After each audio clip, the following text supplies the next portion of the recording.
Застрявшие в грязи большегрузы по дороге к переправе в Нарьян-Мар – ежедневная проблема этого года. Из-за обмеления Печоры часть пути большегрузы, следующие в соседний регион, вынуждены преодолевать по земле.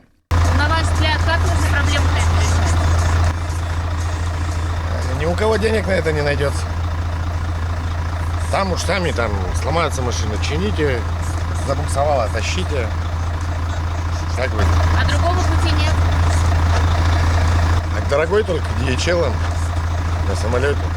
Прежде путь из центра через нашу республику в Нау был преимущественно водным. На барже по Печоре машины добирались до переправы в местечке Кабель, после чего съезжали на трассу. Из-за обмеления Кабельская переправа сместилась аж на 100 километров вверх по течению.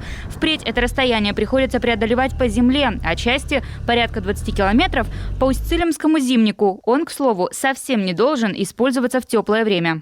А это дорога? Это направление какое-то жуткое. Так они что, не машины? Что для них дорог нельзя построить? Любые машины должны ходить по дорогам. Большие, маленькие, какие угодно.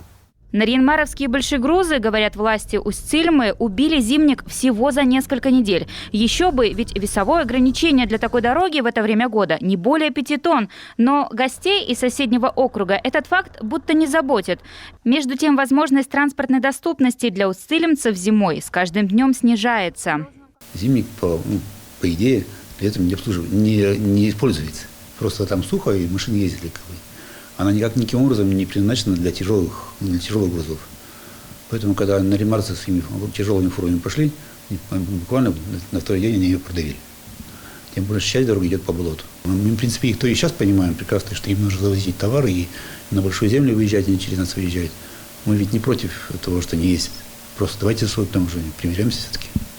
Это небольшие деньги для Нарьян-Мара, для Усть-Цилима, для района это большие деньги. Это 2-3 миллиона рублей. Часть дороги, порядка 70 километров, находится на балансе республики. И она на средства бюджета пусть и не капитально, но ежегодно ремонтируется. А вот что касается зимника, то его содержание целиком и полностью на плечах муниципалитета. Однако денег на него не предусмотрено. Повторяется проблема 2013-го. Тогда Печора тоже сильно обмелела, и наши соседи также стремительно Усть-Цилимский зимник разбили. Впрочем, справедливости ради отметим, тогда власти Нарьян-Мара среагировали на конфликтную ситуацию. Приняли участие в благоустройстве дороги. На выделенные средства укрепили дорогу щебнем. Евгения Кладкевич, Иван Богомолов, телеканал Юрган.